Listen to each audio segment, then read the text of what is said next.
Yes, Commander? Carry on. Yes, ma'am.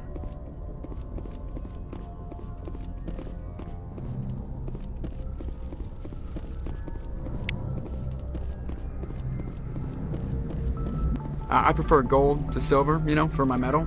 I figured you'd recommend me for one since I, pulled your boots out of the fire.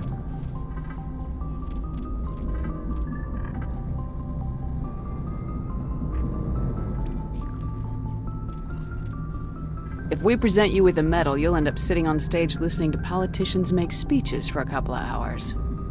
That's a good point. They'd probably make me shave, too. I spent the last 7 weeks working on this baby. No medal's worth that. So, Commander, why don't you tell me why you're really here? I like to know my crew. Mind if I ask you a few questions? I can see where this is going. You did a background check on me, didn't you? Well, I'll tell you the same thing I told the captain. You want me as your pilot. I'm not good. I'm not even great. I am the best damn helmsman in the Alliance fleet. Top of my class in flight school, I earned that. All those commendations in my file, I earned every single one. Those weren't given to me as charity for my disease.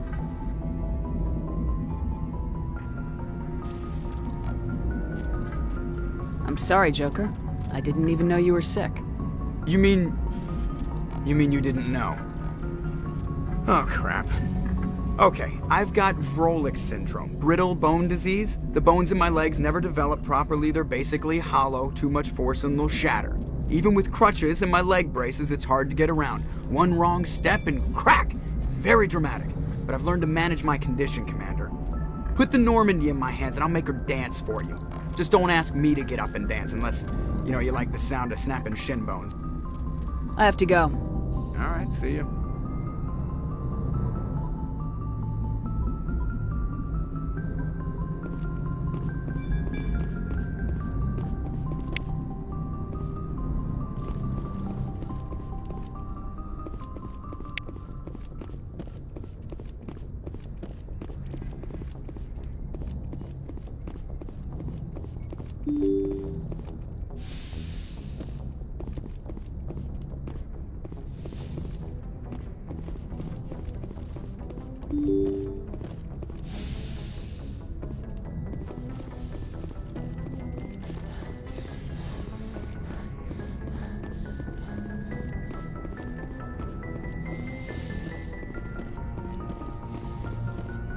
Yes, Commander? Is that I should go. Goodbye, Commander.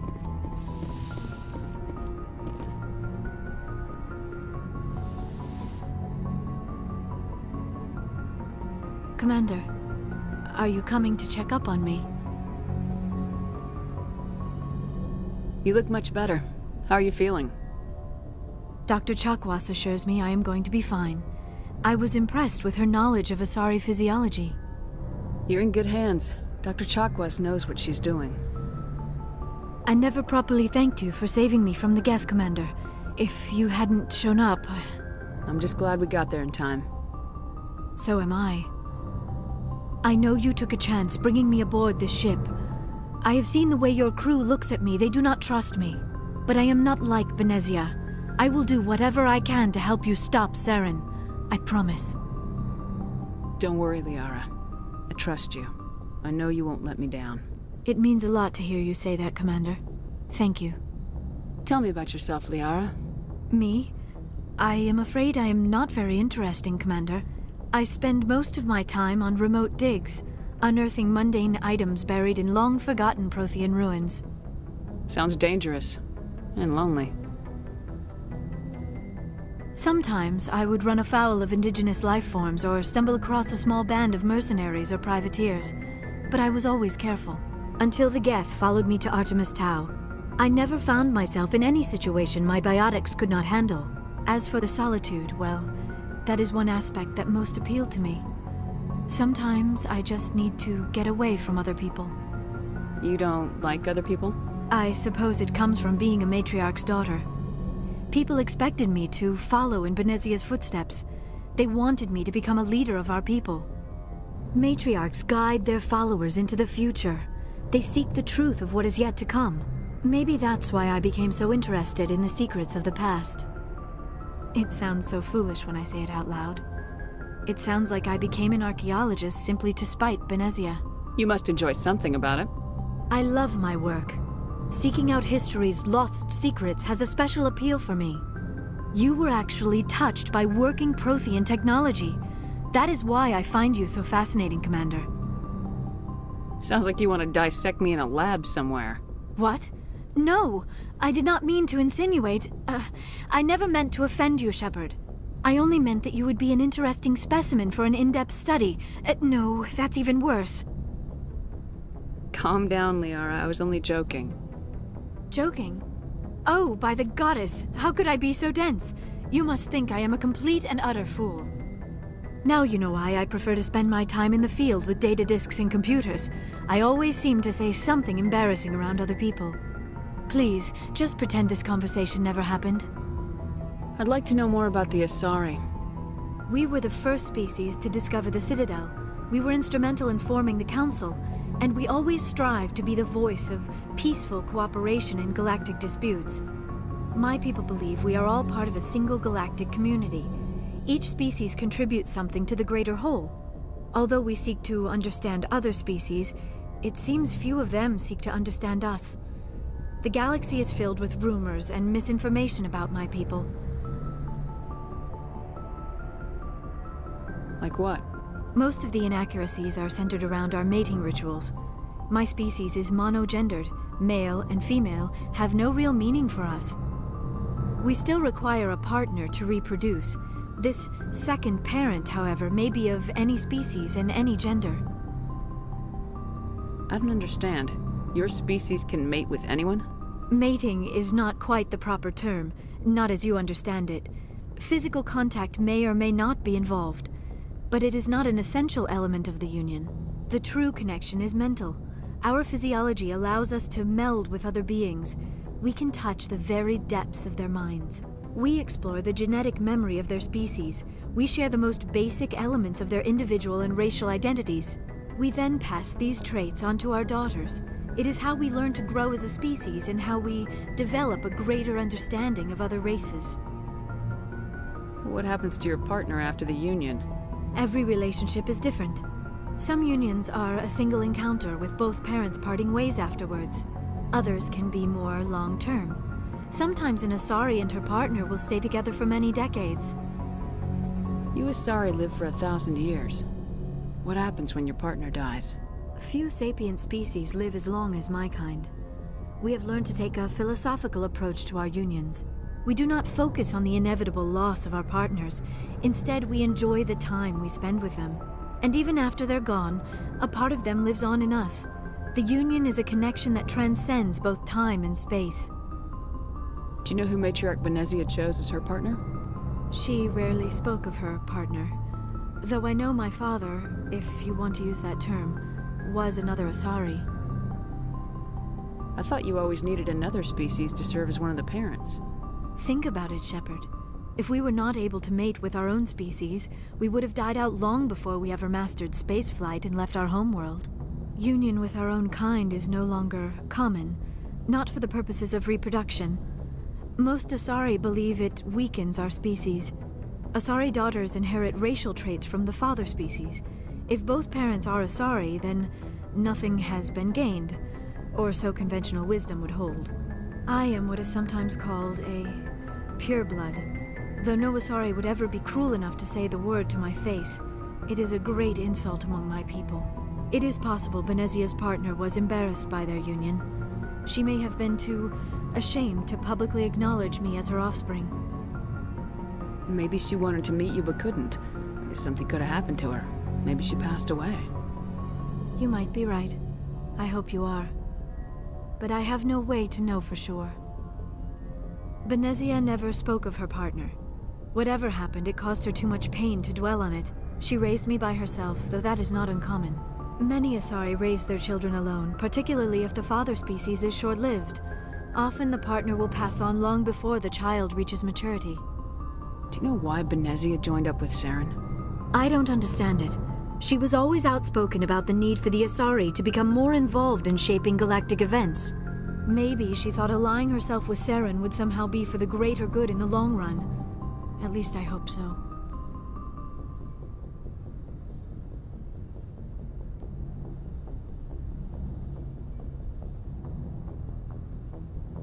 This hurts you, doesn't it? None of this makes any sense to me. I have not spoken to Benezia in many years, but I know her, and this was not like her. Something changed. I should go. Goodbye, Shepard.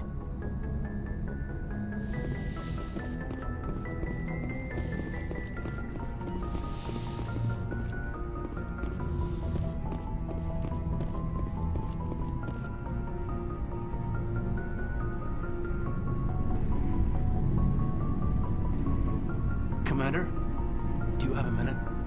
I always make time for my officers. Off the record, I think there's something wrong here. This Saren is looking for records on some kind of galactic extinction, but we can't get backup from the Council? Sorry, Commander. There's writing on the wall here, but someone isn't reading it. We'll get things done. I'd rather operate independently than have the brass on our backs anyway. I hear you. It just seems like a group that's been around as long as the Council should see this coming. I mean, it's funny, we finally get out here, and the final frontier was already settled. And the residents don't even seem impressed by the view. Or the dangers. Well, well. You're a romantic. Did you sign on for the dream, Malenko? Secure a man's future in space? Yeah, I read a lot of those books when I was a kid, where the hero goes to space to prove himself worthy of a woman he loves, or, you know, for justice. Maybe I was a romantic in the beginning, but I thought about it after brain camp. Biotic acclimation and temperance training. I'm not looking for the dream. I just want to do some good. See what's out here. Sorry if I got too informal. Protocol wasn't a big focus back in Bot. Tell me about it. Biotic acclimation and temperance didn't last past the airlock. To the kids they hauled in, it was brain camp. Sorry, hauled in is unkind. We were encouraged to commit to an evaluation of our abilities so an understanding of biotics could be compiled. There are worse results of accidental exposure to Element Zero in the womb. Beats the brain tumors some kids grew up with.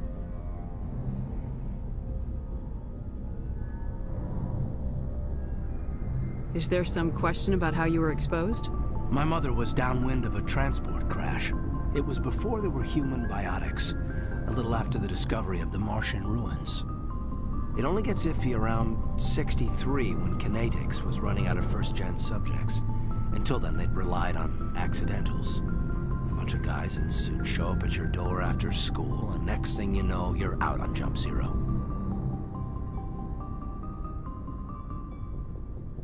You know of any intentional exposures for certain? No one knows. Doesn't mean they didn't happen. As big as the exposures were, it was hard to track down accidentals. It was different then. No one knew the potential, so there wasn't a lot of regulation. Anything Kinetics did was gold. I'm not saying they intentionally detonated drives over our outposts, but in retrospect, they were damn quick on the scene. There were other kids in the same boat, right? At least you weren't alone out there. That's true. We did have a little circle that'd get together every night before lights out. We didn't have much to do, though. It was a research platform then, and Kinetics kept Jump Zero off the extranet to prevent leaks.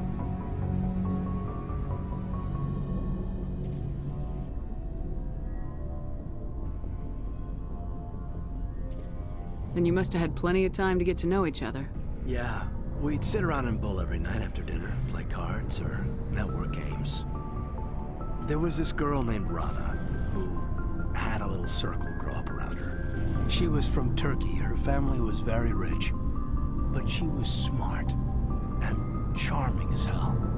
Beautiful, but not stuck up about it. Like you, I guess. Ma'am. Sounds like she was special to you. She was. Maybe she felt the same. But things never felt together. Training, you know. Jump Zero is Gagarin Station, right? What's it like?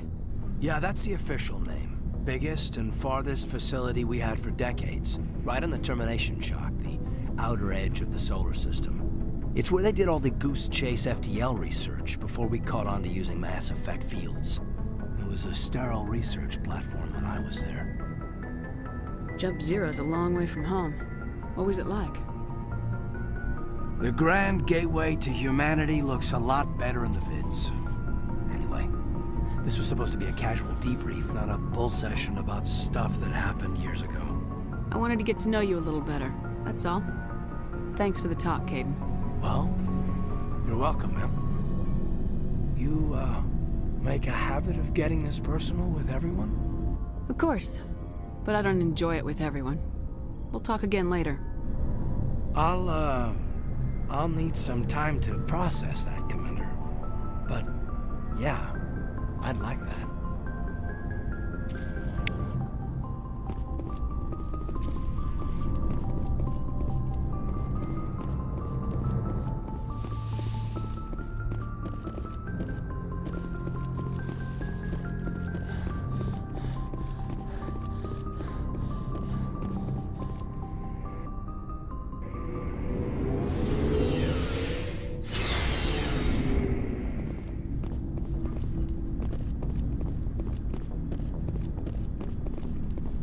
So, we've got Saren on the run.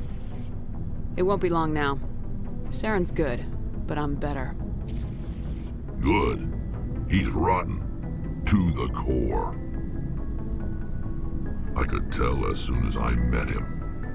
Why didn't you tell me this sooner? I would've if I thought it was important. I think I'd like to hear about it just the same. This was a while ago. A bunch of mercs were bragging about a job out near the edges of the Terminus systems. They said it paid well and the boss was never around to ride them. They said he was looking for more men, too. So I checked it out. I didn't know Saren was openly recruiting mercs. It wasn't that open, and he only showed his face once. We'd been raiding ships in the area for months when we took out this massive cargo freighter. Our biggest haul yet.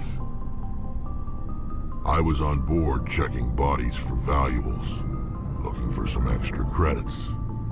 That's when I saw him. What did Saren want with the ship? I don't know what he wanted. He was just moving through the ship, watching. Couple of the mercs called him by name, but he never spoke to them. Never spoke to anyone.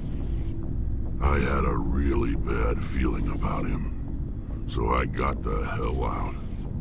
Didn't even wait to get paid. Whose ship was it? There was a Volus trading vessel. Big one. Lots of guards. But they were no match for us. What kind of cargo was the freighter carrying? What was Saren after? I don't know. All I saw on that ship was food and medical supplies. There were some basic weapons, but nothing big. If there was anything of value on that ship, I didn't see it. That's why I didn't mention it sooner. That's the only time you saw him? Yeah. Didn't even know who he was. Still wouldn't if I hadn't joined up with you. But my instincts were right. Every other merc on that mission turned up dead within a week. Every damn one. What can you tell me about the Genophage? So long, Rex. Shepard. Commander? Do you have a few minutes to talk? Sure. I was hoping to get a minute of your time. Off the record. I keep an open door policy. If you have any concerns, lay them on me. All right. I know things are different aboard the Normandy, but I'm concerned about the aliens, Vakarian and Rex. With all due respect, Commander, should they have full access to the ship? You don't trust their motives because they're not human. This is the most advanced ship in the Alliance Navy. I don't think we should give them free rein to poke around the vital systems. Engines, sensors, weapons.